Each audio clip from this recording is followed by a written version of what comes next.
Hello guys, welcome to the former time YouTube channel. आज हम करेंगे जो 22 अक्टूबर को इवनिंग में ग्रुप डी का पेपर हुआ है एचएससीसी का, उसको सोल्व करेंगे। तो चलिए स्टार्ट करते हैं। हमारा फर्स्ट क्वेश्चन है, नेशनल रूरल लिवलीहुड मिशन का क्या नाम है? तो इसका नाम है दीनदयाल अंत्योदय योजना।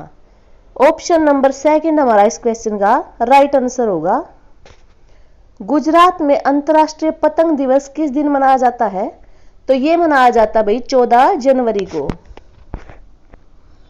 निम्नलिखित में से कौन सा भारत का केंद्रीय बैंकिंग संस्थान है जो भारतीय रुपए की मौद्रिक नीति का नियंत्रण करता है? तो ये है भाई आरबीआई, भारतीय रिजर्व बैंक। महासागर की औसत लवणता क्या है?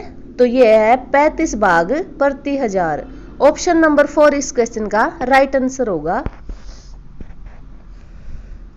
हमारा अगला क्वेश्चन है, निम्नलिखित में से भारत के अंतिम मुगल सम्राट कौन थे? तो 1857 की क्रांति में थे ये बहादुर शाह जफर, ये अंतिम मुगल सम्राट थे। कौन सा राज्य या केंद्र शासित राज्य भारत का मुकुट के नाम से भी जाना जाता है? तो अगर हम भारत का मैप देखें तो मैप में सबसे ऊपर जम्मू कश्मीर है, वही भारत का मुकुट है। किन दो राज्यों और केंद्र शासित राज्यों का साझा उच्च न्यायालय है? तो ये है पंजाब और हरियाणा का। ऑप्शन नंबर 4 हमारा इस क्वेश्चन का राइट आंसर होगा। ग्राम पंचायत में निर्वाचित सदस्य को क्या कहा जाता है? तो जो निर्वाचित सदस्य उन्हें पंच कहा जाता है, और जो हेड पूछा जाए तो सरपंच। वायुमंडल में ऑक्सीजन का कुल कितना प्रतिशत है? तो 21% ऑक्सीजन है वायुमंडल में। 7वीं आर्थिक जनगणना किस वर्ष नियोजित की गई? तो यह की गई थी 2019 को। हमारा अगला क्वेश्चन है, बाघ मांसाहारी होता है क्योंकि यह केवल मांस खाता है। निम्नलिखित में से कौन सी वस्तु जैव निम्नीकरणीय नहीं है? जो टीन के डब्बे हैं वे जैव निम्नीकरणीय नहीं है। तो ऑप्शन नंबर 2 इस क्वेश्चन का राइट आंसर होगा। आगे भाई एक तरफ वस्तुएं हैं, दूसरी तरफ किस पदार्थ से बनी है? वो है जूते हैं वो चमड़े के, मेज लकड़ी की, नोटबुक कागज की और गिलास इस्पात का। तो ऑप्शन नंबर 3 हमारा इस क्वेश्चन का राइट आंसर होगा। लोहे में जंग लगने की प्रक्रिया हेतु निम्नलिखित में से किसकी विद्यमानता आवश्यक है? तो जल और ऑक्सीजन दोनों की होनी चाहिए। ऑप्शन नंबर 3 इस क्वेश्चन का राइट आंसर होगा। हमारा अगला क्वेश्चन है, कौन सा संचरणीय रोग नहीं है? हैजा, चिकन पॉक्स और अक्षय रोग, ये तीनों संचरणीय रोग हैं, लेकिन जो मधुमेह होता है वो नहीं होता। ऑप्शन नंबर 1 इस क्वेश्चन का राइट आंसर होगा। निम्नलिखित में से कौन सा एंटीबायोटिक है? जो स्ट्रेप्टोमाइसिन है वो एक एंटीबायोटिक है। आगे भाई कॉलम दिए हुए मैच करने हैं। रंध्र ये होता है भाई वाष्पोत्सर्जन। जाइलम ये होता है जल का परिवहन। मूल रोम ये होता है जल अवशोषण। और पोषवा ये होता है खाद्य तत्वों का परिवहन। तो ऑप्शन नंबर 1 इस क्वेश्चन का राइट आंसर होगा। गुदा हुआ आटा निम्नलिखित में से किस कारण से फूलता है? जब हम आटे को गूंथ के रख देते हैं तो वो फूल जाता है, तो वो कोशिकाओं में वृद्धि के कारण होता है। ऑप्शन नंबर 3 इस क्वेश्चन का राइट आंसर होगा। मलेरिया किससे होता है? तो मलेरिया प्रोटोजोआ से होता है। Option number 4। हमारा अगला क्वेश्चन है, सूर्योदय का पूर्वाभास और सूर्यास्त का पश्चाभास निम्नलिखित में से किसके कारण होता है? तो ये होता है प्रकाश के जो वायुमंडलीय परावर्तन होता है उसके कारण। ऑप्शन नंबर 4 इस क्वेश्चन का राइट आंसर होगा। शुद्ध सोना आभूषण बनाने के लिए उपयुक्त नहीं होता। आभूषण बनाने हेतु इसे कठोर बनाने के लिए इसमें क्या मिलाया जाता है? तो इसमें चांदी या तांबा मिलाया जाता है। ऑप्शन नंबर 3 इस क्वेश्चन का राइट आंसर होगा। हमारा अगला क्वेश्चन है, निम्नलिखित में से कौन सा जीव समूह से भिन्न है? हिम तेंदुआ, हिरण, याक या पर्वतीय बकरी? तो इनमें हिरण अलग है। ऑप्शन नंबर 2 इस क्वेश्चन का राइट आंसर होगा। जब किसी प्रिज्म से होकर कोई श्वेत प्रकाश गुजरता है तो एक स्पेक्ट्रम दिखाई देता है। किस रंग के प्रकाश में सर्वाधिक बंकन होता है? तो ये बैंगनी रंग के प्रकाश में होता है। ऑप्शन नंबर 4 इस क्वेश्चन का राइट आंसर होगा। हरे और कोमल तने युक्त छोटे पौधे जिनमें कुछ शाखाएं हैं किस श्रेणी के अंतर्गत आते हैं? तो ये आते हैं शाक के अंतर्गत। ऑप्शन नंबर 1 इस क्वेश्चन का राइट आंसर होगा। हमारा अगला क्वेश्चन है, रक्त में श्वेत रक्त कणिकाएं होती हैं जो हमारे शरीर में प्रवेश करने वाले रोगाणुओं के विरुद्ध लड़ती हैं। तो ऑप्शन नंबर 1 इस क्वेश्चन का राइट आंसर होगा। आगे वही कथन दिया हुआ है और उसका निष्कर्ष बताना है कि कौन सा निष्कर्ष सही है। कुछ फूल गुलाब हैं और कुछ गुलाब लाल हैं। निष्कर्ष निकाला भाई सभी गुलाब फूल हैं और कुछ फूल लाल हैं। तो भाई इसमें दोनों में से कोई सा भी निष्कर्ष नहीं निकलता। ऑप्शन नंबर 4 इस क्वेश्चन का राइट आंसर होगा। एक कूट भाषा में फिजिक्स को RJAUKEU लिखा गया है, तो बायोलॉजी को कैसे लिखा जाएगा? अगर फिजिक्स के वर्ड देखें हम तो जो P है उससे 2 अक्षर आगे R है, H के 2 अक्षर जोड़ेंगे तो J बनेगा, Y में 2 जोड़ेंगे तो A बनेगा। तो ऐसे जोड़ रखे हैं। अगर हम बायोलॉजी में जोड़ेंगे तो DKQNQIA ये बनेगा। ऑप्शन नंबर 2 इस क्वेश्चन का राइट आंसर होगा। यदि रविवार से प्रारंभ होने वाले किसी 30 दिन के महीने में प्रत्येक दूसरे और चौथे शनिवार सभी रविवार को अवकाश हो तो उस महीने में कितने कार्य दिवस हैं? तो उसमें 23 दिन हैं। ऑप्शन नंबर 1 इस क्वेश्चन का राइट आंसर होगा। हमारा अगला क्वेश्चन है 34 नंबर। कुणाल 90 मीटर पूर्व की ओर चलता है, वहां से वह 60 मीटर पीछे पश्चिम की ओर चलता है। इसके बाद दाएं मुड़कर 40 मीटर चलता है। वह अपने आरंभिक बिंदु से कितनी दूर और किस दिशा में है? तो आरंभिक बिंदु से वह 50 मीटर दूर उत्तर पूर्व दिशा में है। ऑप्शन नंबर 3 हमारा इस क्वेश्चन का राइट आंसर होगा। विषम का चयन करें। पेंसिल, कलम, रबड़ और पुस्तक। जो पेंसिल, कलम और रबड़ है उनका प्रयोग पुस्तक के ऊपर होता है। तो ऑप्शन नंबर 4 इस क्वेश्चन का राइट आंसर होगा। ये अलग है। एक परिवार में 5 सदस्य हैं। PQRST, P और R भाई भाई, TQ चाचा या मामा है, Q का चाचा या मामा है T, ST का पुत्र है, QR की बहन है। तो P और S में किस प्रकार का संबंध है? तो ये या तो चचेरा या ममेरा भाई होगा। ऑप्शन नंबर 3 इस क्वेश्चन का राइट आंसर होगा। आगे एक संख्या दी गई है। इसमें पहला वर्ड है जो 4 वो 2 का वर्ग है, अगला 3 का घन, उससे अगला 4 का वर्ग चौके चौके 16, उससे अगला 5 का घन 5 पंजे 25 पंजे 125, उससे अगला 6 का वर्ग छिको छिको 36। तो ऐसे एक बार वर्ग किया गया, एक बार घन किया गया है। तो आगे 7 का घन होगा 343। ऑप्शन नंबर 3 इस क्वेश्चन का राइट आंसर होगा। हमारा अगला क्वेश्चन है, इसमें लिंग दिया गया है अविवाहित और अविवाहिता। तो ऐसा ही जोड़ा देखना है, लिंग वाला घोड़ा घोड़ी। ऑप्शन नंबर 2 इस क्वेश्चन का राइट आंसर होगा। ABCDEF उत्तर की ओर मुंह करके एक पंक्ति में खड़े हैं। अब E और F मध्य में है, AB किनारे पर है, C A के ठीक बाईं ओर खड़ा है, तो B के ठीक दाईं ओर कौन है? B के ठीक दाईं ओर है D। ऑप्शन नंबर 2 इस क्वेश्चन का राइट आंसर होगा। आगे भी एक वर्ड दिया गया है और उनमें एक जो सार्थक वर्ड है वो बनाना है। तो जो पुलिस है POLICE वो बनेगा। तो ऑप्शन नंबर 2 इस क्वेश्चन का राइट आंसर होगा। हमारा अगला क्वेश्चन है, एक स्कूल में छात्रों की संख्या और छात्राओं की संख्या में 4:5 का अनुपात है। जब 100 छात्राएं स्कूल छोड़ देती हैं तो यह अनुपात 6:7 हो जाता है। स्कूल में कितने छात्र हैं? तो स्कूल में 1200 छात्र हैं। ऑप्शन नंबर 3 इस क्वेश्चन का राइट आंसर होगा। अगला क्वेश्चन है, A + B का 10%, A - B का 50% है, तो ए और बी का अनुपात कितना होगा, ये होगा 3:2। ऑप्शन नंबर 4 इस क्वेश्चन का राइट आंसर है। हमारा अगला क्वेश्चन है, यदि कोई राशि 10 वर्षों में दुगनी हो जाती है तो दर कितनी होगी, 10% होगी। Option number 3।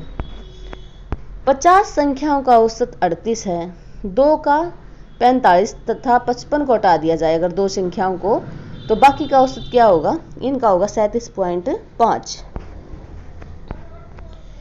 एक व्यक्ति एक कार्य को 15 दिन में पूरा कर सकता है। उसके पिता उसी कार्य को पूरा करने में 20 दिन लेते हैं, जबकि उसका बेटा उसे 25 दिन में पूरा कर सकता है। तीनों मिलकर काम करें तो उस कार्य को पूरा करने में कितना समय लगेगा, इसमें लगेगा भाई 6.4 दिन। ऑप्शन नंबर 3 इस क्वेश्चन का राइट आंसर होगा।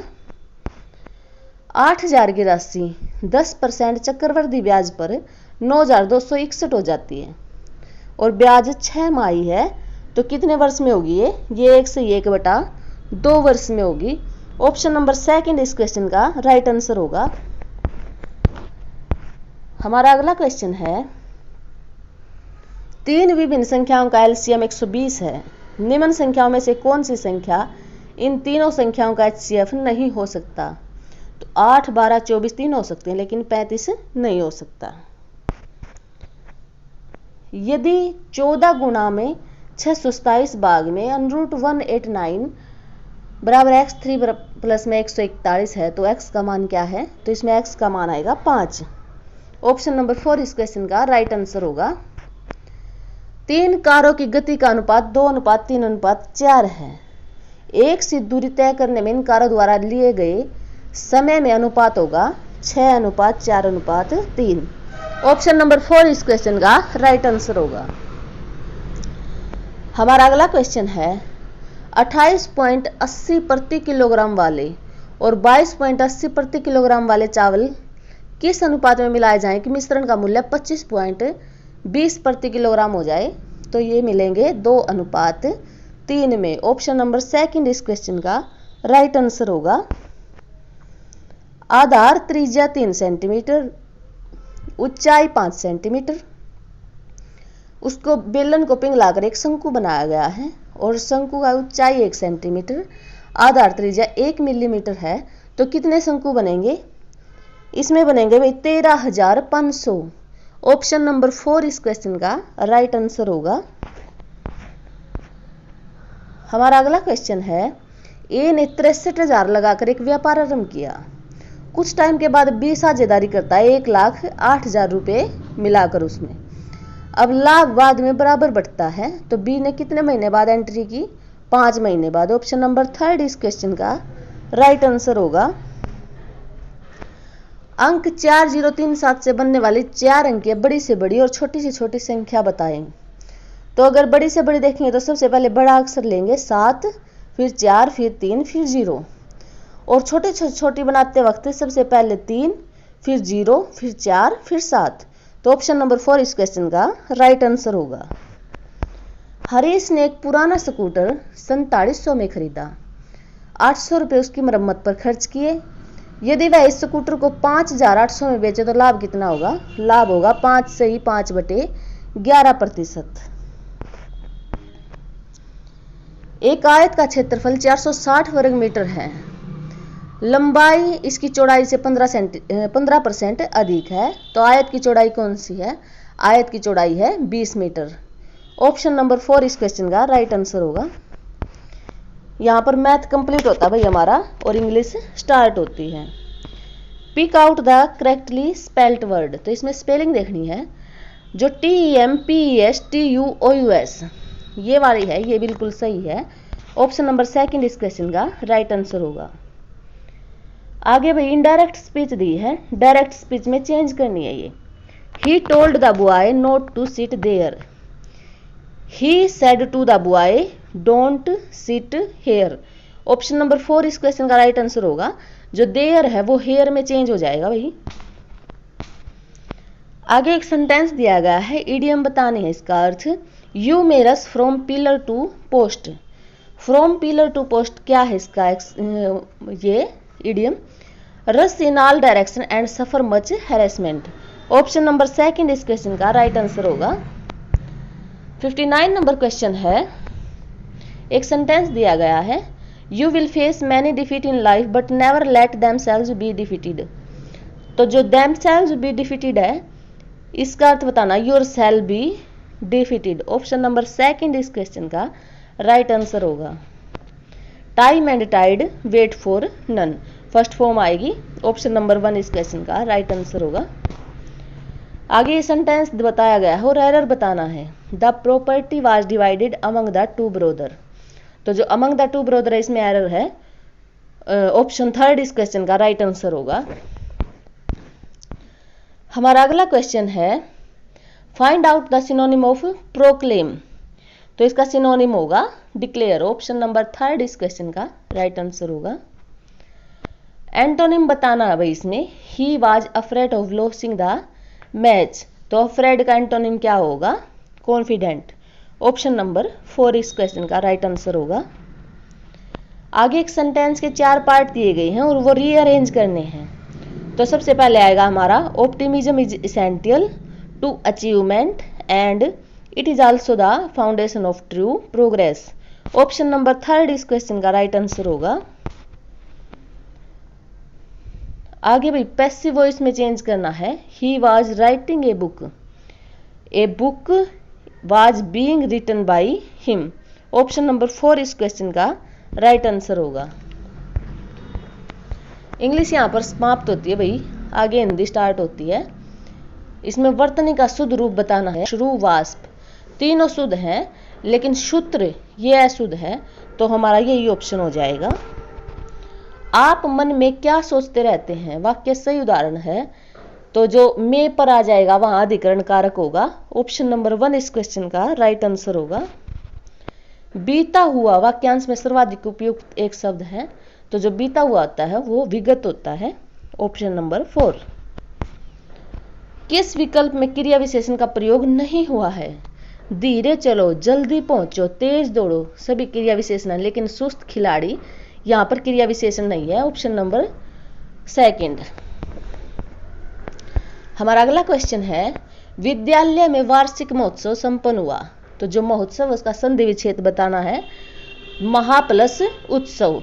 ऑप्शन नंबर 2 इस क्वेश्चन का राइट आंसर होगा। आगे एक वाक्यांश दिया गया है जिसमें विराम चिन्ह है, उनका सही उपयोग किया गया है, वो बताना है। तो इसमें आएगा, सुनो मैं तुम्हारी और प्रतीक्षा नहीं कर सकता। ऑप्शन नंबर 3 इस क्वेश्चन का राइट आंसर होगा। घर का जोगी जोगड़ा आन गांव का सिद्ध। इस लोकोक्ति का उपयुक्त अर्थ क्या है? निकट का गुणी व्यक्ति कम सम्मान पाता है पर दूर का ज्यादा। ऑप्शन नंबर 2 इस क्वेश्चन का राइट आंसर होगा। हमारा हिंदी का अगला क्वेश्चन है, ई प्रत्यय से बनने वाला सर्वाधिक उपयुक्त शब्द क्या है? तो पाणिनीय। Option number 1। उल्लास शब्द का सर्वाधिक उपयुक्त पर्यायवाची शब्द क्या है? तो इसका उल्लास का होता है हर्ष। चुल्ली का तद्भव शब्द रूप है, चुल्ली का है चूल्हा। Option number 3। 76 नंबर क्वेश्चन है, हाल में शुरू की गई कौन सी योजना हरियाणा में फसल विविधीकरण और जल संरक्षण पर बल देती है? तो ये होता है मेरा पानी मेरी विरासत। राष्ट्रीय सीमा शुल्क अप्रत्यक्ष कर और समापक द्रव्य अकादमी कहाँ स्थित है? तो ये है फरीदाबाद में। ऑप्शन नंबर 4 इस क्वेश्चन का राइट आंसर होगा। आगे भाई 2 कथन दिए गए हैं, कौन सा सही है वो बताना है। हरियाणा में पुलिस रेंज का शीर्ष अधिकारी अपर महानिदेशक से कम पद का अधिकारी नहीं होता, ये गलत है। हरियाणा में 5 पुलिस रेंज है, ये ठीक है। तो ऑप्शन नंबर 2 हमारा इस क्वेश्चन का राइट आंसर होगा। जनसंख्या की दृष्टि से हरियाणा का भारत में कौन सा स्थान है? तो ये है 18वां। हमारा अगला क्वेश्चन है, किसे हरियाणा का शेक्सपियर और हरियाणा का सूर्य कवि कहा जाता है? तो दादा लक्ष्मीचंद को। ऑप्शन नंबर 1 हमारा राइट आंसर होगा। हरियाणा का सर्वाधिक घनत्व वाला शहर कौन सा है? तो ये है फरीदाबाद। किस स्थान पर विरासत परिवहन संग्रहालय स्थित है? तो वो है गुरुग्राम में। ऑप्शन नंबर 2 इस क्वेश्चन का राइट आंसर है। हरियाणा राज्य में दरी निर्माण का सबसे महत्वपूर्ण केंद्र कहाँ है? तो ये है पानीपत में। ऑप्शन नंबर सेकंड इस क्वेश्चन का हमारा राइट आंसर बनता है। आगे भैया एक तरफ प्रशासनिक विभाग दिए गए हैं, दूसरी तरफ उसके अंदर आने वाले जिले दिए गए हैं। तो जो फरीदाबाद है वो नूह जिला इस फरीदाबाद में आता है, गुरुग्राम में महेंद्रगढ़ आता है, रोहतक में चरखी दादरी और करनाल में पानीपत। तो ऑप्शन नंबर थर्ड इस क्वेश्चन का राइट आंसर बनेगा। हरियाणा के किस जिले में तिलियार झील है? तो तिलियार झील रोहतक में है। ऑप्शन नंबर 4 हमारा राइट आंसर बनेगा। हरियाणा का राज्य पक्षी क्या है? तो जो ब्लैक फ्रॉन्कलिन है वो हमारा राज्य पक्षी है। Option number 1। माता मनसा देवी मंदिर हरियाणा में समकालीन कला का कौन सा स्वरूप है? तो ये है भित्ति चित्र। ऑप्शन नंबर 3 इस क्वेश्चन का राइट आंसर होगा। हमारा अगला क्वेश्चन है, इसमें बताने भाई कौन से कथन, इसमें 2 कथन दिए गए हैं, कौन सा सही है? हरियाणा ने रणजी ट्रॉफी कभी नहीं जीती। तो जीती है भाई, ये तो गलत हो गया। हरियाणा ने एक बार ईरानी ट्रॉफी जीती है, ये ठीक है। तो ऑप्शन नंबर 2 हमारा राइट ऑप्शन होगा। हरियाणा में प्रति वर्ष गीता जयंती महोत्सव कहाँ मनाया जाता है? तो ये कुरुक्षेत्र में मनाया जाता है। हरियाणा में कितने लोकसभा निर्वाचन क्षेत्र हैं? तो लोकसभा निर्वाचन क्षेत्र 10, राज्यसभा निर्वाचन क्षेत्र 5 और विधानसभा 90। हरियाणा के निम्नलिखित खिलाड़ियों में से किसने 2020 में मेजर ध्यानचंद खेल रत्न पुरस्कार जीता था? तो ये जीता था भाई विनेश फोगाट ने। हरियाणा का कौन सा जिला राजस्थान के साथ सीमा साझा नहीं करता? जो सिरसा, भिवानी, महेंद्रगढ़ तीनों करते हैं लेकिन रोहतक टच में नहीं है। तो ऑप्शन नंबर 2 इस क्वेश्चन का राइट आंसर होगा। पंजाब का पुनर्गठन जिसने हरियाणा को पूर्ण राज्य के रूप में स्थापित किया किस वर्ष हुआ? तो ये हुआ था 1966 को। ऑप्शन नंबर 4 इस क्वेश्चन का राइट आंसर होगा। हरियाणा में किस वर्ष दीनबंधु हरियाणा ग्राम उद्योग योजना शुरू की गई? तो ये शुरू की गई थी भाई 2017-18 में। भारत में एकमात्र सैकड़ीय वाष्प लोकोशेड कहाँ है? तो ये है रेवाड़ी में। राव तुलाराम ने राव गोपाल देव और राव धन सिंह के साथ अहीरों को कहाँ एकत्रित किया और 1857 में अंग्रेजों के साथ युद्ध किया? तो जो नसीबपुर का किला है वहां इकट्ठा किया था। तो ऑप्शन नंबर 1 इस क्वेश्चन का राइट आंसर होगा। चोर गुंबद कहाँ है? तो ये है नारनौल में। हमारा अगला क्वेश्चन है, सकल राज्य घरेलू उत्पाद जीएसडीपी के बारे में कथन दिए गए हैं। हरियाणा का जीएसडीपी पंजाब के जीएसडीपी से कम है, ये गलत है भाई। और हरियाणा का जीएसडीपी राजस्थान के जीएसडीपी से कम है, ये ठीक है। तो ऑप्शन नंबर 2 हमारा राइट आंसर बनता है। हरियाणा का कौन सा जिला सुदूर उत्तर में स्थित है? तो जो पंचकुला है वो हमारा उत्तर में स्थित है। हरियाणा राज्य में कितनी ग्राम पंचायतें हैं? तो हरियाणा राज्य में लगभग 6000 से लेकर 6500 के बीच में ग्राम पंचायतें हैं। तो ऑप्शन नंबर 3 हमारा इस क्वेश्चन का राइट आंसर बनता है। हमारे शुरू के जो 5 क्वेश्चन थे वो मिस हो गए थे इस पीडीएफ में। वो 5 क्वेश्चन ये हैं, निम्नलिखित में से किस राज्य का प्राचीन नाम कलिंगा है? तो जो कलिंग है वो उड़ीसा था, इसमें तटीय उड़ीसा लिखा गया है। तो ऑप्शन नंबर 1 इस क्वेश्चन का राइट आंसर होगा। सैकड़ीय जीव लिविंग ऑर्गेनिज्म के संसार को क्या कहा जाता है? तो इसे कहा जाता है जैव। ऑप्शन नंबर 2 इस क्वेश्चन का राइट आंसर होगा। कौन प्रथम मौर्य शासक थे जिन्होंने अभिलेखों के माध्यम से आम जन तक अपना संदेश पहुंचाया? तो वो थे अशोक। ऑप्शन नंबर 3 इस क्वेश्चन का राइट आंसर होगा। भारतीय संविधान में कुल कितने मौलिक अधिकार हैं? तो 6 मौलिक अधिकार हैं। संविधान का जब निर्माण हुआ था तो 7 मौलिक अधिकार थे, अभी 6 हैं। रोफ नृत्य निम्नलिखित में से किस राज्य का लोक नृत्य है? तो रोफ नृत्य है जम्मू कश्मीर का। तो ये था भाई 22 अक्टूबर को इवनिंग शिफ्ट में जो पेपर हुआ था ग्रुप डी का, उसका कंप्लीट सॉल्यूशन। आशा करती हूँ आपको ये वीडियो पसंद आई होगी। सभी पेपर्स उन वीडियो के डिस्क्रिप्शन में अपलोड किए गए हैं, पीडीएफ उनकी। अगर किसी को पीडीएफ देखनी है तो वो डिस्क्रिप्शन से पीडीएफ देख सकते हैं।